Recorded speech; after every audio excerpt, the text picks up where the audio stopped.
명절이 다가오기 시작하면 며느리들은 머리가 슬슬 아파오기 마련이죠. 저도 매 명절을 힘들게 보냈던 게 생각나네요. 하지만 지금은 아주 편하게 명절을 보내고 있죠. 그 짜증나는 명절에서 어떻게 벗어났는지 알려드릴게요. 저는 평범한 회사원으로 자영업에 종사하는 남편과 만나 가정을 꾸렸어요. 신혼집은 경기도 외곽에 있었는데 남편 직장과 제 회사가 가까운 곳에 마련했죠. 결혼 초반에는 명절에 대한 스트레스가 그렇게 크지는 않았어요. 결혼 3년 차가 될 때까지는 친정에도 갈 수 있었으니까요. 사실 친정은 거의 땅끝마을에 가까운 아주 먼 지방에 있었어요. 가는 길마저 험해서 결혼 후에는 명절이나 연휴 때 한 번씩만 들를 수 있었죠. 너무 멀고 대중교통으로 가기도 힘든 곳이라 자주 못 가더라도 이해하고 넘어가려고 했어요. 그런데 결혼 4년 차가 되던 해부터 남편이 친정에 가는 걸 꺼리더군요. 여보, 솔직히 너무 멀잖아. 이번에는 그냥 연락만 드리고 용돈은 계좌로 붙여드려. 거기까지 내려갔다가 다시 올라오면 쉬는 시간도 없이 바로 출근인데. 힘들어서 일도 못해.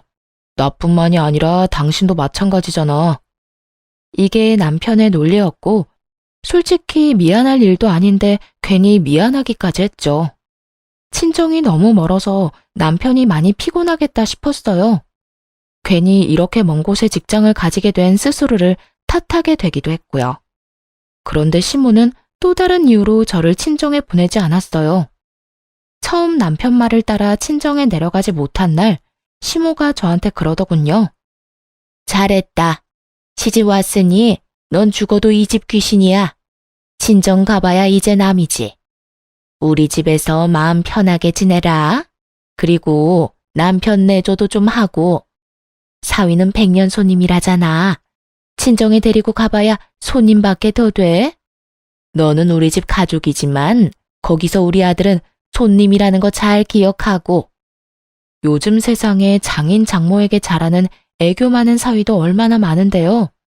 100년 손님이라니 그만큼 남편이 처가에 싹싹하게 굴지 못한다는 뜻이잖아요. 그런 옛말을 들먹이며 친정에 내려가지 못하게 하는 시모도 웃겼어요. 그래도 그때는 그냥 그러려니 하고 넘겼죠. 모든 시어머니가 그렇듯 우리 시모도 똑같이 밉상짓을 하는구나. 정말 딱 거기까지만 생각했죠. 근데 점점 남편의 행동이 신경을 살살 긁었어요. 어느 순간부터 유별나게 시모만 챙기기 시작하더군요. 저는 명절에 친정도 가지 못하는데 부모님께 용돈을 50만 원 정도만 드렸거든요. 그런데 남편 놈은 시댁에 용돈 50만 원을 드리고 몸에 좋은 건강기능식품에 각종 과일 그리고 선물 세트까지 사서 들고 가더라고요. 좀 불공평하다 싶어서 한마디 했죠. 용돈도 드리는데 꼭 그렇게 선물을 많이 사야겠어? 우리도 돈이 없어서 생활비도 아끼는데. 아무리 그래도 그렇지 이렇게 많이 쓰는 건 좀 아닌 것 같아. 부모님한테 쓰는 거잖아. 이 정도는 해드려야 부모님도 든든하실 거야. 그리고 무리하는 거 아니거든. 그럴 거면 우리 집에도 좀 보내주지 그랬어. 왜? 처가댁 부모님은 부모 아닌가? 사서 들고 가기에는 처가댁이 너무 멀잖아. 나중에 하나 보내드릴게. 그리고 명절에 보내면 택배 대란 때문에 다 상하고 문제 생길 텐데 그러지 말고 명절 끝나고 보내드리자. 말은 그렇게 해놓고 매번 까먹기 일쑤였죠.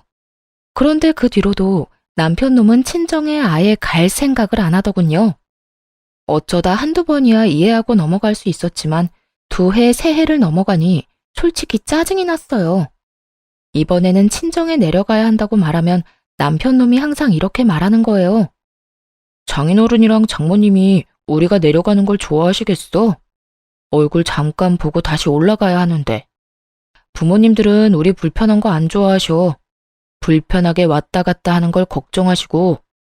그리고 내 생각은 안 해. 내내 운전은 나만 할 텐데 장장 6시간을 운전대 붙잡고 있다고 생각해봐. 그게 인간이 할 짓이야? 그럼 내가 운전하면 되지. 어떻게 2년이 넘도록 친정을 한 번도 안 갈 수가 있어? 그럼 혼자라도 내려갔다 오게. 차라도 사줘. 장롱 면허 10년째인 너한테 차를 어떻게 맡겨? 그리고 혼자 절대 못 보내. 당신 혼자 내려가 봐. 장모님이 나한테 전화하셔서 무슨 일 있냐고 하실 거 아니야?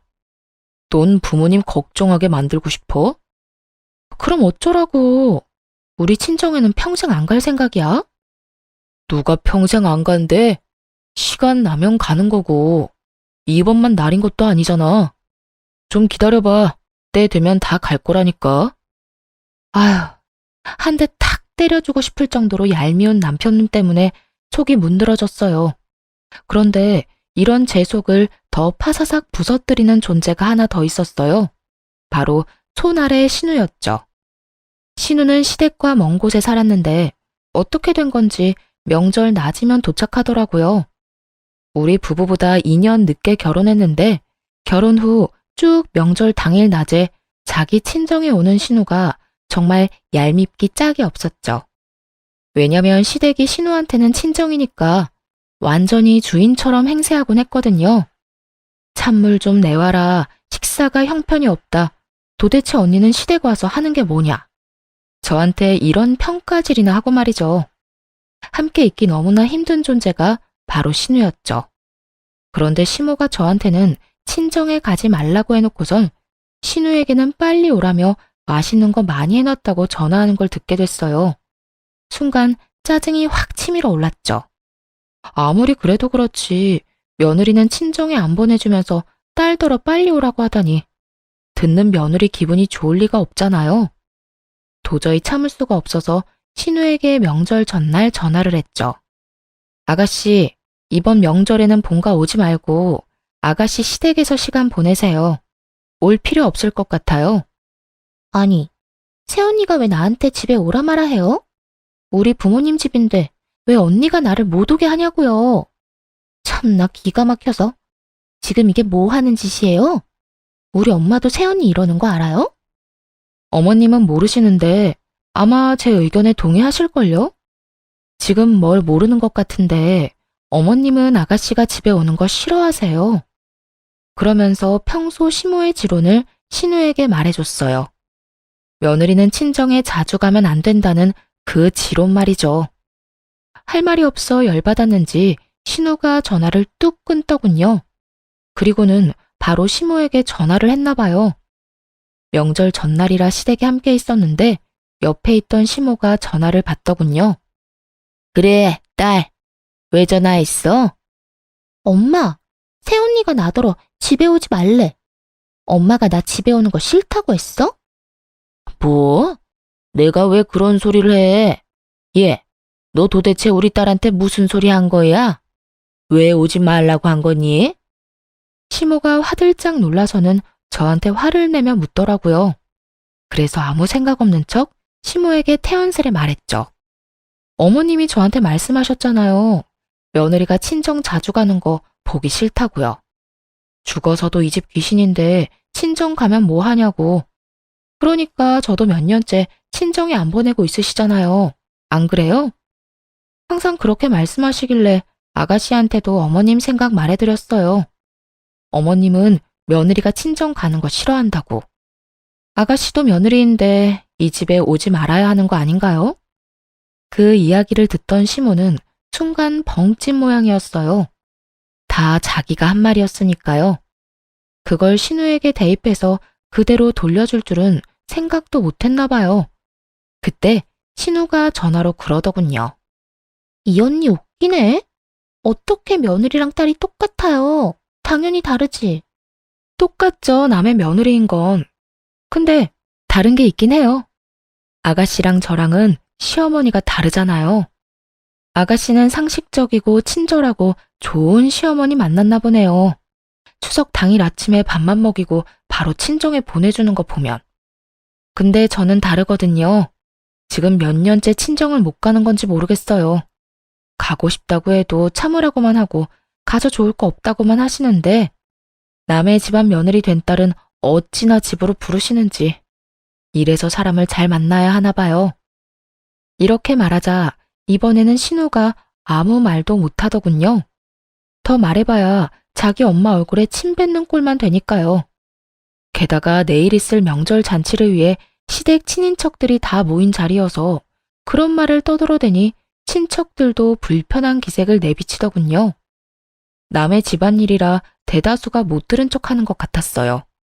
그리고 그분들도 알게 된 거죠. 이 집 식구들이 명절에도 며느리를 친정에 안 보내준다는 걸요. 졸지의 시모는 속 좁고 며느리 생각 안 하는 못된 시어머니가 되어버렸어요. 그게 분했는지 저를 한껏 째려보더라고요. 그때 남편이 제 팔을 붙잡으며 밖으로 끌고 나갔어요. 당신 왜 이래? 왜 이런 좋은 날 기분 나쁜 소리를 하냐고. 내가 나중에 처가 때 가준다고 말했잖아, 때 되면. 그때가 대체 언젠데? 벌써 2년 동안 친정을 한 번도 못 갔어. 친정이 해외야? 제주도야? 울릉도, 독도야? 섬도 아닌 대한민국 내륙인데 왜 못 가? 처음에는 당신 피곤하다고 해서 나도 이해했어. 근데 계속 안 가겠다는 건 의도가 뻔하잖아. 야, 그런 이야기가 아니잖아. 내가 뭐 평생 안 간대? 가긴 갈 건데 요새 좀 피곤해서 못 간 거지. 참나, 명절에 시댁을 가면 친정도 가는 게 상식이야. 당신 동생처럼. 시누이 시댁은 상식적으로 행동하던데 왜 당신네는 안 그런지만 골라서 해? 아무리 시어머니가 달라도 그렇지. 내가 그냥 재수가 없는 거야? 그래서 이런 시어머니랑 남편 만나는 통에 친정 못 간 거냐고. 아무리 그래도 친인척들 다 있는 데서 그런 말하면 우리 엄마는 뭐가 돼? 뭐가 되긴? 상식 없고 속 좁은 시어머니가 되는 거지. 근데 틀려? 맞는 말이잖아. 당신처럼 어머님도 나 친정 못 가도록 매번 막으셨어. 몰랐지? 주말에 나 혼자라도 가려고 하면 매번 시댁에 오라고 해서 일 시키신 분이야. 그러면서 당신 내조해야 하니 친정에는 관심 끄라고 하셨고. 주변 사람들도 그런 사정을 다 알아야 내가 덜 억울하지 않겠어? 어쨌든 나 이번에는 무조건 친정 갈 거야. 당신은 오든지 말든지 마음대로 해. 그렇게 말하고 남편 차키를 챙겨서 밖으로 나왔어요. 그리고 남편 차를 타고 친정으로 내려왔죠. 오랜만에 차를 운전하긴 했지만 친정으로 가는 길을 잊어버리지는 않았더라고요. 그렇게 혼자 내려갔더니 친정 부모님이 깜짝 놀라더군요.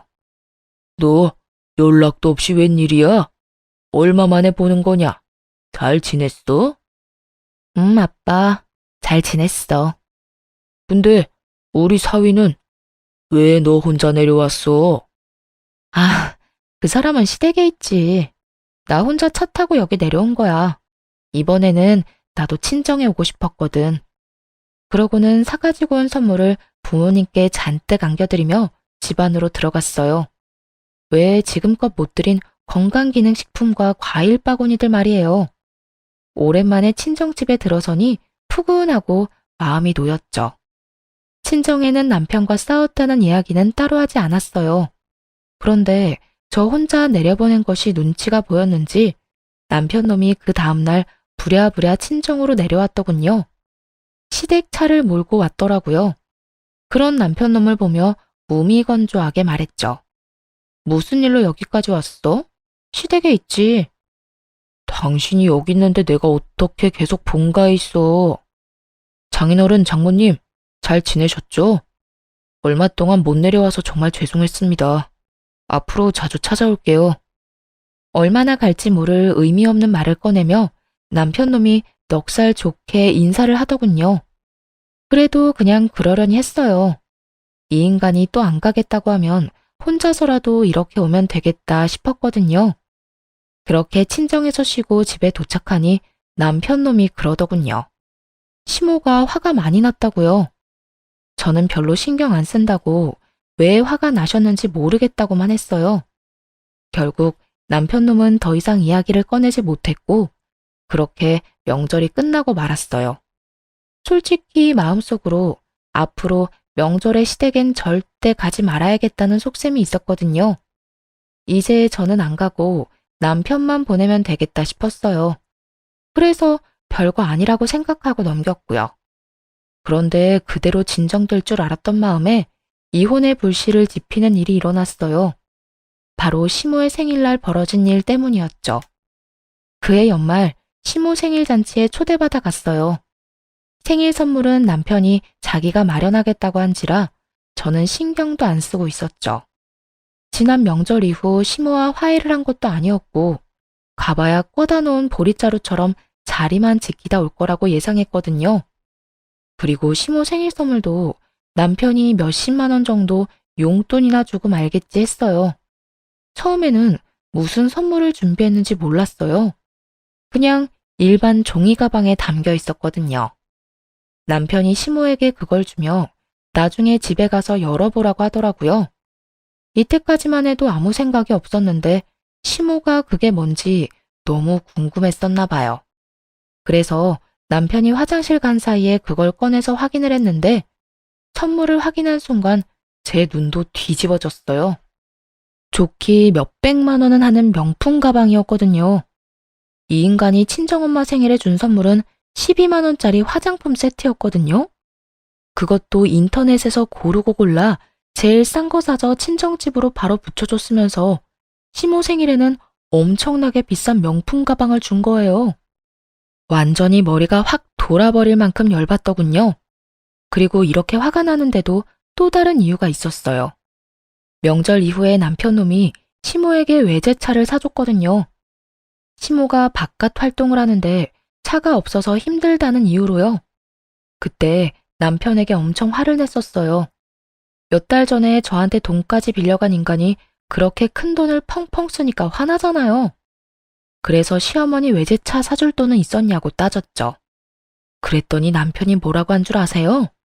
자기 돈으로 부모님 좋은 거 해드리겠다는데 뭐가 그렇게 안 이꼽냐고 하더라고요. 하긴 빌린 돈 보태서 자기가 번 돈으로 효도하는데 뭐라 할 수는 없죠. 하지만 기분이 더러운 건 사실이잖아요. 그날 저녁 돌아오면서 남편한테 그랬죠. 어머님, 명품 가방 사드렸더라. 어? 어떻게 알았어? 어머님이 자랑하고 싶으셨는지 당신 없을 때 열어보셨거든. 돈 없다면서 나한테 빌려가 놓고 아주 어머님한테는 펑펑 쓰네. 그렇게 돈 많으면 내 돈 먼저 좀 갚지 그래. 나도 우리 엄마한테 돈 한번 펑펑 써보게. 여보, 당신한테 빌린 돈은 이렇게 개인적으로 쓴 게 아니야. 가게에 필요한 돈이라 빌린 거잖아. 그리고 엄마한테 준 거 진짜 명품도 아니라고. 그냥 레플리카야. 몇십만 원 하는. 태연하게 말하는 남편놈을 보며 속으로 코웃음을 쳤죠. 그게 레플리카인지 진짜인지 구분을 못하겠냐고요. 마침 일하는 회사에 명품 가방 수집에 진심인 동료가 있었는데 저도 그 친구 덕에 짝퉁이랑 진짜는 구분을 참 잘하거든요. 그 비싼 걸 싼값에 샀다고 거짓말하는 남편을 보니 정말 괘씸하더라고요. 그래서 몰래 한 가지를 계획했어요.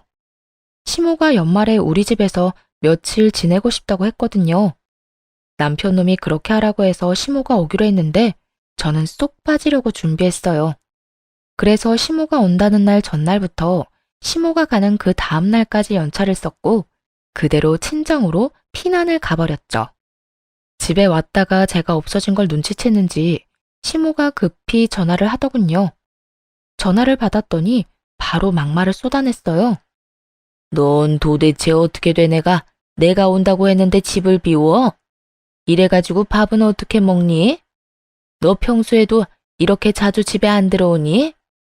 우리 아들 밥은 먹이고 회사 다니는 거야? 이래서 집안에 사람을 잘 들여야 하는 법인데 어떻게 이런 게 우리 집에 들어와서 내 속을 썩이는지. 당신 지금 어디야? 어딜 가면 간다고 이야기는 하고 가야지. 나 지금 친정 내려가는 길이야. 어머님은 내일 오신다더니 하루 빨리 오셨네. 나도 급한 볼일이 있어서 내려가는 거니까 당신이 어머님 좀 잘 보살펴 드려. 당신 어머니잖아. 친정? 갑자기 친정에는 왜 가는데? 그것도 혼자서? 무슨 일 있어? 누가 불러서 가는 거야? 무슨 일인데 말 좀 해봐. 남이사, 누가 불러서 가든 그냥 가든 당신이 뭔 상관이야? 결혼하고 지내면서 처가댁에는 전혀 관심 없었던 사람이 지금처럼 앞으로도 관심 끄고 살아. 여보, 잠깐만. 전화 끊지 말고. 다급하게 말하는 남편의 목소리를 뒤로하고 전화를 뚝 끊어버렸어요. 자기들끼리 집에서 지지고 볶든 제 알바가 아니었죠. 그런데 좀 이상하긴 하더라고요. 왜 친정에 간다니까 저렇게 예민하게 구는 걸까요? 시모는 저한테 짜증을 냈지만 남편의 반응은 뭔가 달랐어요. 뭔가 조급해하고 초조해하는 기색이 있었죠. 그렇게 이상하다 싶은 마음을 가지고 친정에 도착했어요. 남편에게 말했다시피 사실 친정에 볼 일이 있긴 했어요. 얼마 전에 시골 삼촌이 돌아가셨거든요. 그 삼촌은 원래 도시에서 살았는데 할아버지께서 시골로 내려와 농사 짓는 자식에게 유산을 다 물려주겠다고 했거든요.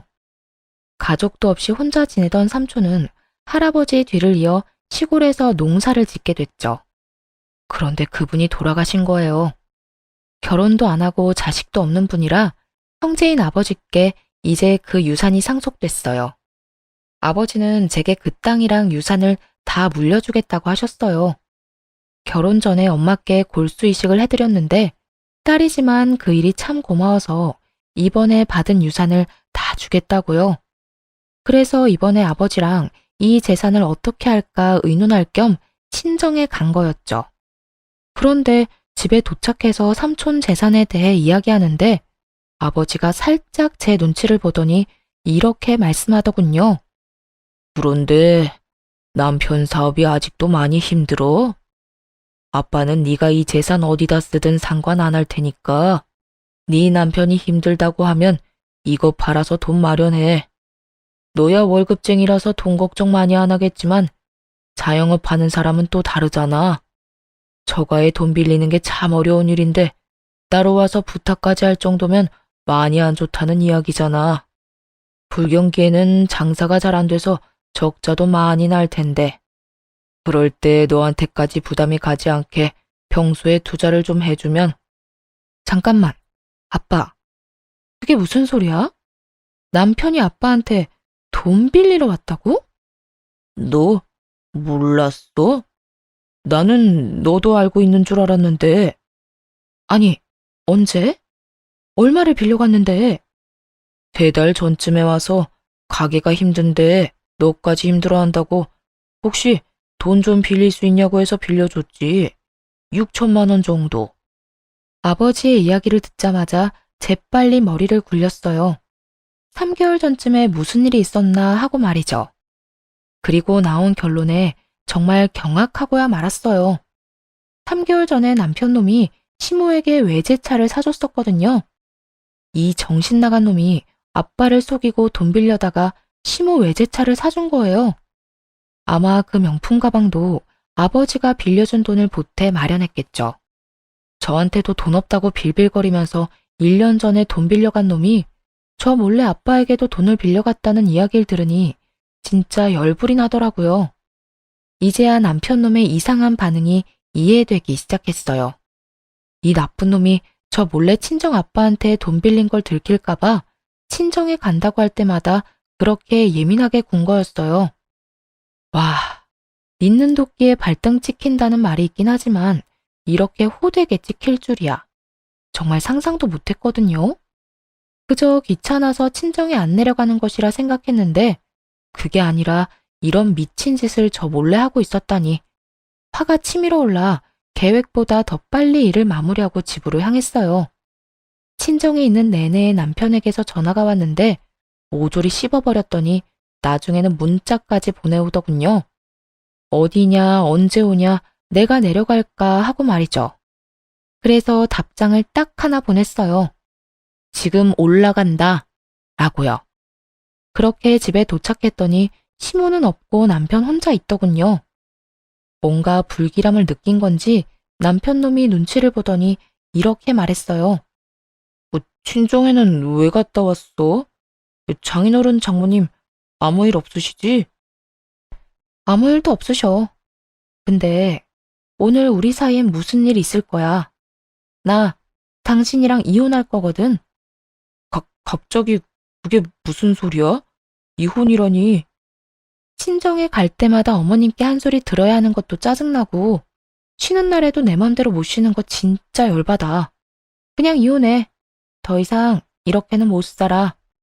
일부러 돈 관련해서는 입도 벙긋 안 했어요. 남편 놈이 대체 언제 이야기할까 궁금했거든요. 그런데 예상과 달리 먼저 돈 이야기를 안 하니 남편 놈이 완전히 당황하더군요. 이혼을 하게 되면 저에게 빌려간 돈을 당연히 갚아야 할 테고, 그뿐만이 아니라 장인어른한테 빌린 돈도 갚아야 했죠. 그걸 생각하니 아득했는지 똥줄 빠진 것처럼 안절부절 못하더라고요. 그렇게 이혼 소송을 진행했어요. 물론 남편은 절대 안 된다고 했는데 그냥 비웃어줬죠. 이혼이 자기 혼자 안 하겠다고 안 할 수 있는 게 아니잖아요. 그런데 이혼 소식을 어떻게 전해 들었는지 시모가 전화를 했어요. 네가 이혼하자고 했다며? 니깎게 뭔데 우리 아들한테 이혼하자는 거야? 걔가 뭐 잘못한 게 있는데? 나도 그렇고 아들도 그렇고 우리는 떳떳해. 뭐 쫄기라도 할 줄 알았어? 이혼하자면 하는 거지. 그런데 네가 그래봐야 위자료 한 푼도 못 줘.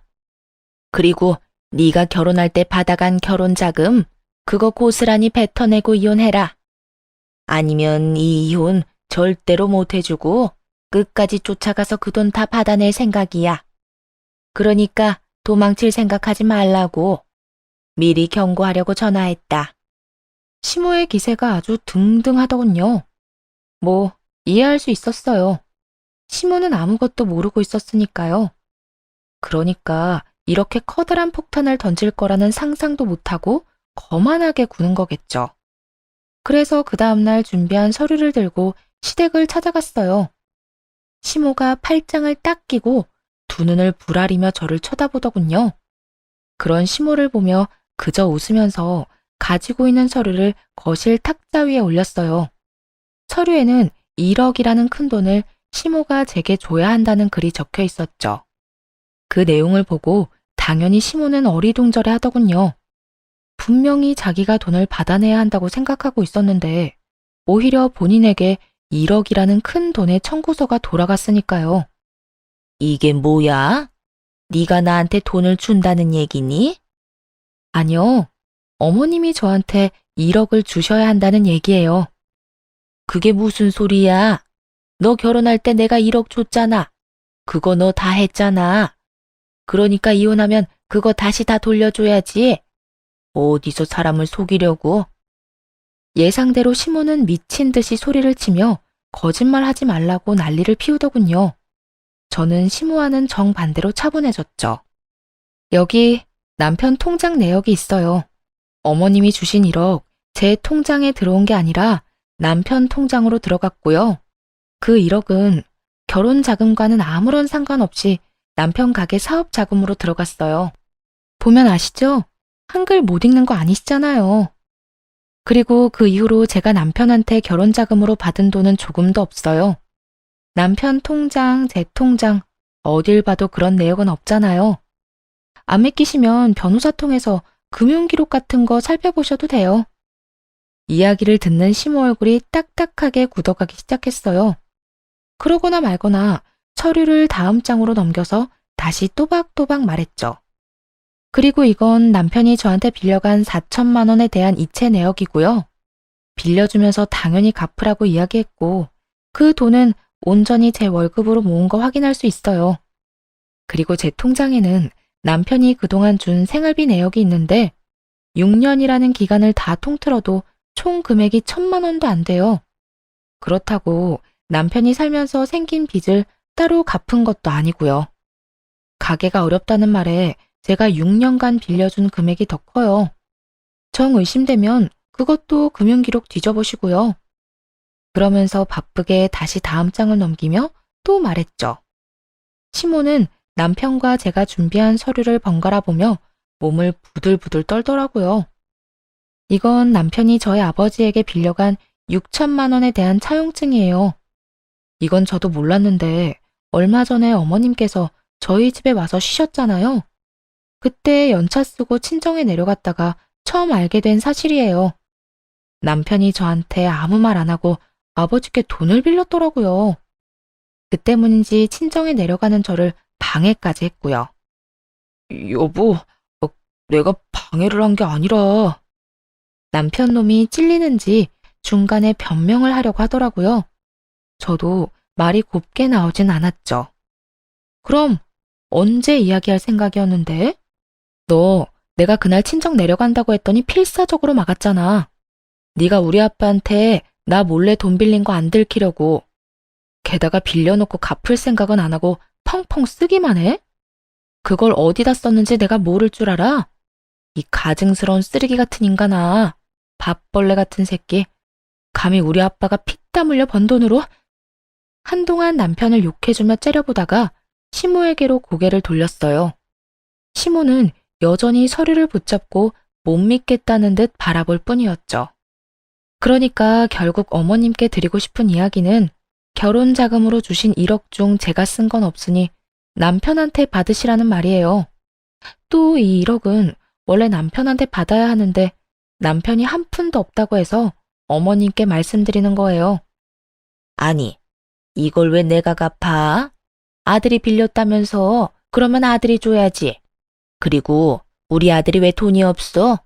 너희 집이 있잖아. 팔면 돈 나올 텐데 그걸로 마련하면 되지. 그 말을 듣고 조용히 다시 서류를 한 장 더 넘겼어요. 그 집은 저랑 제 친정 부모님이 돈을 모아서 산 집이고요. 그 집에 남편의 지분은 조금도 없어요. 그렇기 때문에 팔 수가 없네요. 전 팔 생각이 없으니까요. 그리고 남편이 빌려간 그 돈이 어디에 들어갔는지 제가 다 알고 있거든요. 어머님이 받으신 외제차 그리고 명품 가방. 그것들 다 남편이 저랑 친정아버지한테 돈 빌려서 사드린 거예요. 그러니까 남편 대신 어머님이 그거 팔아서라도 갚아주셔야죠. 그러자 남편 얼굴이 일그러지더군요. 제가 남편의 상황을 모르길 바랬던 것 같았어요. 이런 돈 이야기 없이 이혼하자고 했을 때 혹시 진짜 모르나 하고 기대했겠죠? 그런 기대를 마지막 순간에 철저히 무너뜨려주는 게 진짜 복수고요. 남편에게 백날 돈 갚으라고 말해봐야 타격감 제로일 테고 이렇게 가족 앞에서 이야기해야 수치심과 두려움이 배가 될 테니까요. 아들아, 저 말이 진짜야? 다 참말이냐고. 너 나한테는 그 집이 다 네 거라며. 거기다 결혼자금 1억도 다 집 사는데 썼다며. 근데 뭐? 빚이 1억? 너 도대체 뭐 하고 다닌 거야? 엄마, 제가 차 사드렸잖아요. 사람 혼이 빠지도록 무조건 비싼 차 사달라고 한 사람이 누군데요? 안 될 것 같다고 했을 때 엄마가 뭐라고 했는지 기억 안 나요? 돈 빌려서라도 사주는 게 자식된 도리라면서요. 그래서 장인어른한테 빌려다 외제차 해드렸잖아요. 남편 놈이 도리어 화를 내며 말하자 시모는 충격을 이기지 못했어요. 너 그걸 말이라고? 아이고 머리야. 아이고. 시모가 머리를 부여잡고는 못 쓰러질 듯 휘청거리더군요. 그러다 소파 위로 풀썩 주저앉았어요. 그리고 잠시 후 처음과는 전혀 다르게 차분해진 목소리로 슬쩍 말하더군요. 예, 나는 이런 사정 같은 거 아무것도 몰랐어. 우리 아들이 이런 짓을 했을 줄은. 이건 정말 큰 문제야. 그냥 넘어갈 수는 없지. 그런데 이렇게 이혼해서는 안 돼. 차라리 같이 살면서 갚게 하는 게 낫지 않겠니? 아까의 기세등등하던 태도는 어디로 갔는지 이제는 시모가 이혼하지 말라고 권유하더군요. 살면서 돈을 갚도록 하는 게 더 좋다는 이유로 말이죠. 안면물수라는 게 이럴 때 쓰는 말일까요? 너네가 이혼한다고 쫄릴 줄 아냐며 큰 소리는 펑펑 쳐놓고 남편에게 빚이 1억 있다는 걸 알자마자 급박하게 꼬리를 내리는 시모 꼴이라니. 게다가 남편이 빈털털이라는 것을 알고는 저를 묶어두려는 것 같더군요. 이미 시모와 남편이 어떤 사람들인지 다 아는데 그게 가능할 리가 없잖아요. 솔직히 두 사람이 저한테 조금이라도 친절하게 대했다면 그리고 저를 속이지 않고 친정에 가도록 배려해줬다면 이혼까지 생각했을까요? 분명 고민이야 했겠지만 이혼은 안 했겠죠. 그렇지만 남편의 행동이 너무 치사했잖아요. 친정에는 내려가지도 못하게 한 주제에 장인어른한테 빌린 돈으로 시모에게 외제차와 명품백을 사주다니. 그런 남편놈을 보고 누가 이혼을 생각하지 않을 수 있겠어요? 저는 코웃음을 치며 시모에게 말했죠. 아드님 이혼 안 시키고 절 붙잡아 보려는 그 마음은 알겠지만 이미 늦었어요. 이혼 소송 진행 중이거든요. 그리고 이혼하든 안 하든 이 돈은 남편이 갚아야 하는 거고요. 저희 아버지도 그렇고 저도 그렇고 이 돈 어떻게든 받아낼 거예요. 그제야 시모가 무너지더군요. 갑자기 고개를 쳐들더니 실성한 여자처럼 아들에게 소리쳤어요. 난 못 갚아. 네 잘못이고 네가 빌린 돈이니 네가 갚아. 내가 뭔가 해줄 거라고 절대 기대하지 마. 잘못한 건 네 놈이고 나는 결백하니까. 결백한 것 치곤 시모가 받아먹은 게 워낙 많아서 남편 놈도 가만히 있진 않았어요. 아니, 그 돈 빌려서 온전히 저한테 쓴 것도 아닌데 왜 못 갚아주는데요? 와, 엄마 진짜 얼굴에 철판 제대로 깔았네. 그만큼 받아놓고 이제와 발뺌을 하신다? 그건 제가 용납 못해요. 두 사람은 1억이라는 빚 앞에 한치도 물러서지 않고 팽팽하게 싸우더군요. 그런 둘을 놔두고 그 집을 빠져나왔어요. 그리고 집에 오자마자 용달차 부르고 안방에 있는 남편 짐부터 꺼냈죠. 그런데 어느새 남편 놈이 집에 슬그머니 들어오더니 짐을 싸는 걸 보고 저를 말리려고 하더군요. 여보, 진짜 이럴 거야? 나 정말로 내보낼 거냐고. 우리가 함께 산 세월이 몇 년인데 이런 식으로 내보내는 건 좀 아니지 않아? 내가 어떤 식으로든 갚는다니까? 그 돈은 당연히 갚아야 하는 거고 당신은 이 집에 대한 지분이 하나도 없잖아. 결혼할 때 한 푼도 안 내고 이 집에 들어온 건 너야. 그때도 당신 가게 힘들다고 해서 어머님한테 받은 돈도 당신이 모았다던 결혼 자금도 다 가게로 들어갔지. 솔직히 그것도 의문이긴 해. 그 돈은 시댁에 안 갖다 바쳤어? 나 당신한테 제대로 생활비 받아본 적 한 번도 없어.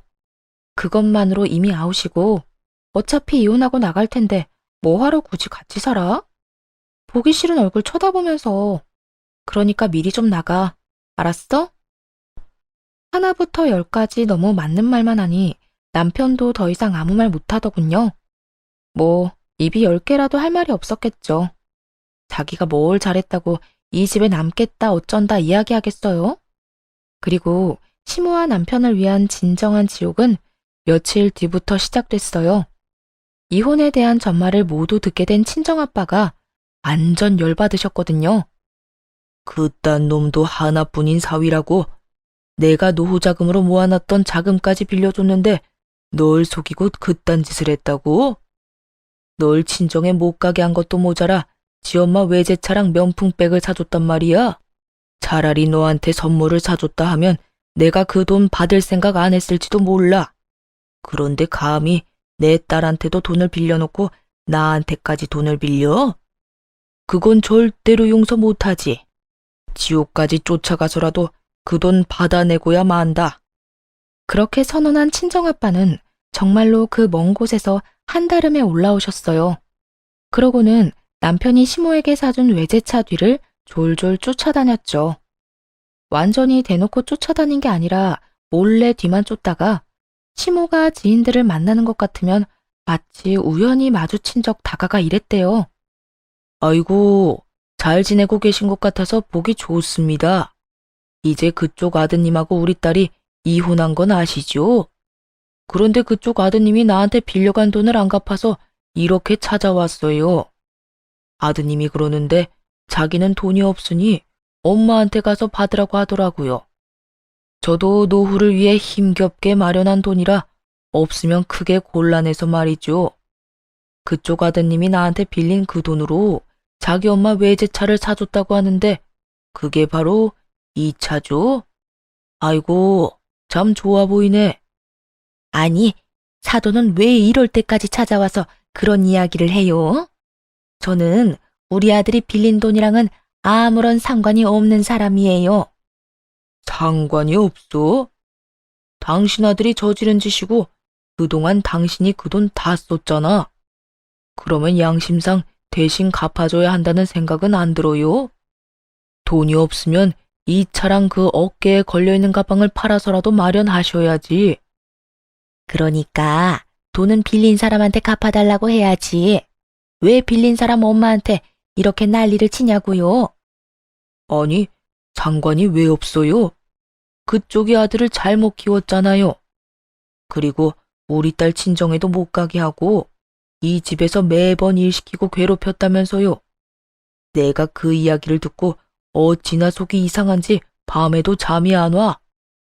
남의 귀한 딸 데려다가 막 부리는 것도 모자라서 부모도 못 찾도록 만들어. 쌍으로 정신이 나간 것들. 뚫린 입이라고 아무 말이나 짓거리는 거 봐. 어쨌든 그쪽 아드님이 빌려간 1억 가지고 있는 걸 팔아서라도 마련하시라고. 당신 다니는 곳이 어디든 다 쫓아다니면서 그 돈 다 받아낼 거요. 앞으로 만날 지인들한테 아들 새끼가 사고친 거 다 알리고 싶으면 마음대로 하시오. 난 안 말릴 테니까. 아빠의 말에 무시무시함을 느꼈는지 시모는 그 뒤로 사람을 만나지 않고 집에 틀어박히더군요. 시모가 밖에 나오지 않자 아빠는 이제 남편을 쫓아다녔어요. 아빠 돈이랑 제 돈까지 당장 갚으라고요.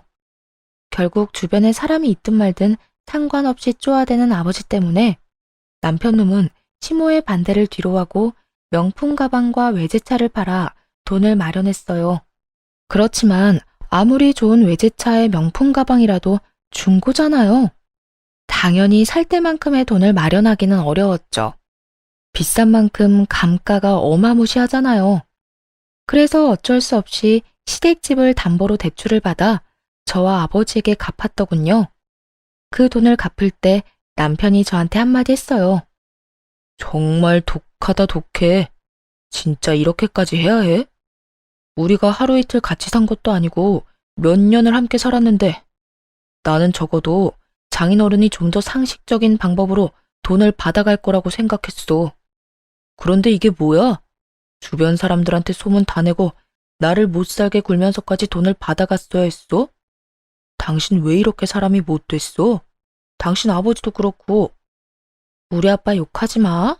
독한 걸로 치면 네가 최고지. 넌 그럼 얼마나 상식적이길래 우리 집 무시하고 시댁에만 돈 쳐바르면서 효도했어? 솔직하게 말해서 네가 시댁에 효도할 때 친정에도 똑같이 해줬으면 내가 이랬겠냐고. 입장 바꿔놓고 생각해봐.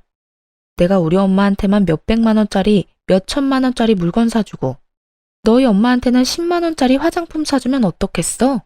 기분 더럽겠지. 그래놓고 나한테 친정에도 가지 말라고 하고. 안 당해보면 모르는 거야. 그래서 당해보라고. 네가 그 입장이 되어봐야 그게 무섭고 힘든 일인 걸 알지. 왜 나 혼자 그 더러운 행동에 피해봐야 하는데? 너도 느껴봐. 아니, 솔직히 아들이 부모님한테 효도한 게 큰 죄는 아니잖아. 아무리 그래도 이렇게 하면 나랑 엄마는 앞으로 어떻게 살아? 야, 나는 네 심보가 고약하고 괘씸해서 용서를 못하는 거야. 능력도 안 되는 게 처갓집에서 돈 빌려다가 효도를 그렇게 하면서 막상 돈 빌려준 처갓집은 무시했지. 게다가 그게 찔려서 마누라는 친정에 가지도 못하게 하고. 가슴에 손을 얹고 네 놈이 한 짓거리를 생각해봐. 결국 이혼도 돈을 받아내는 것도 완벽하게 해결됐어요. 그렇게 전 남편과는 더 이상 만날 필요가 없어졌죠. 그 이후로 몇 번이나 연락이 왔지만 다 무시했어요. 전화한 이유야 뻔했으니까요. 그래서 용서해달라는 말은 필요 없으니 연락하지 말라고 몇 차례 문자를 보냈더니 더 이상 연락이 없더군요. 전 남편과 이혼하고 나서 저는 매년 명절이 되면 친정집으로 내려갔어요. 이혼을 하고 돌아온 저를 친척들은 반갑게 맞아줬죠. 그딴 놈이랑 잘 헤어졌다고 정신 나간 놈이라고 말해줬어요. 결국엔 저와 아빠, 친정까지 다 말아먹었을 놈이라고 다들 욕을 얼마나 하는지. 그 욕만 듣는데도 배가 든든하게 부를 정도였어요. 그렇게 친정집에 있으면서 오랜만에 SNS를 했더니 친우의 게시글이 떡하니 올라왔더군요. 보니까 해외여행이라도 간 것 같았어요. 신우와 그 아이들이 이국적인 건물 앞에서 사진을 여러 장 찍었더라고요. 그러면서 명절 연휴에 해외에 놀러 갔다는 문구까지 썼더군요. 명절 때마다 친정에 오고 싶어 안달이 날 정도였던 신우가 웬일로 친정이 아니라 해외에 갔는지 궁금했어요. 그리고 나중에야 그 이유를 알 수 있었죠.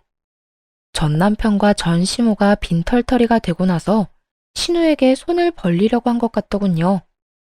하긴 지인들에게 허세 부리고 싶어서 아들놈 들들 볶았던 시모잖아요. 당연히 신우에게도 똑같이 행동했겠죠. 눈치 빠른 신우는 그러기 싫어서 명절에 해외여행을 하고 있는 거였어요. 매년 떠들썩하게 사람 많던 시댁에 결국 찬바람만 쌩쌩 불고 있는 상황인 거죠. 게다가 들어보니 전 시모와 전 남편의 관계는 더욱 악화일로를 걷게 됐더라고요. 전 남편이 결국 시댁에서 나와 가게에서 숙식하고 있다는 소식을 들었어요. 자신을 구박하고 차랑 가방 돌려달라며 찡찡대는 시모 때문에 말이죠. 전 남편도 자신이 그렇게 살게 될 줄 알았으면 그런 짓을 안 했을 거예요. 한치 앞도 못 보고 안일하게 생각한 결과가 겨우 그거라니. 그렇다고 다시 걷어줄 건 아니지만요. 시모도 초라하기는 마찬가지였죠. 아들 하나 믿고 소소하게 며느리 괴롭히며 사치나 부리며 살더니 결국 그 돈들이 사돈집에서 나온 거라는 걸 알고서는 완전히 무너져 버렸잖아요. 자기 욕심 때문에 자식이 저 지경이 된 건 눈에도 안 들어오고 그저 자기한테 줬던 걸 뺏었다는 생각만으로 자식을 모질게 대하니 전 남편도 그런 전 시모에게 정이 다 떨어졌겠죠. 결국 시모는 이제 명절을 아주 조용하고 조촐하게만 보내게 됐고 나날이 아들, 딸의 지원도 끊겨 근근히 살아가고 있다고 하더군요. 뿌린 대로 거둔 꼴이 참 웃겼죠. 이렇게 저는 그 지옥 같은 시댁의 명절에서 벗어날 수 있었어요. 이혼한 걸 절대 후회하지 않아요. 더러운 꼴